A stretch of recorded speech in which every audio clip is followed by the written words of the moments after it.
দর্শক, এবার আমাদের সবার স্বপ্ন সত্যি হলো।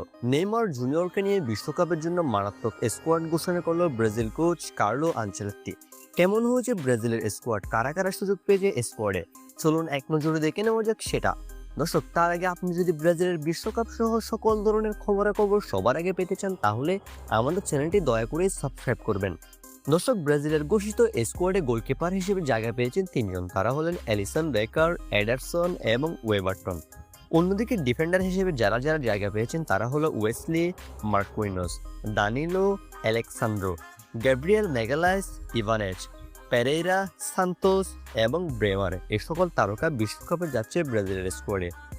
অন্যদিকে মিডফিল্ডার হিসেবে যে সকল তারকা সুযোগ পেয়েছেন তারা হলেন Casemiro, Lucas Paqueta, Bruno Guimaraes, Fabinho এবং দানিলো। এই সকল তারকা মিডের সুযোগ পেয়েছে। অন্যদিকে ফরওয়ার্ড লাইনে যারা যারা দলের সুযোগ পেয়েছে তারা হলো Neymar Junior, Luiz Henrique, Rayan, Vinicius Junior, Raphinha, Gabriel Martinelli, Matheus Cunha, Endrick এবং ইগোর থিয়াগো। দর্শক, এই সকল তারকা কার্লো আনচেলত্তির ঘোষিত স্কোয়াডের সুযোগ পেয়েছে, অর্থাৎ এই সকল তারকা যাচ্ছে ব্রাজিল হয়ে 2026 বিশ্বকাপে।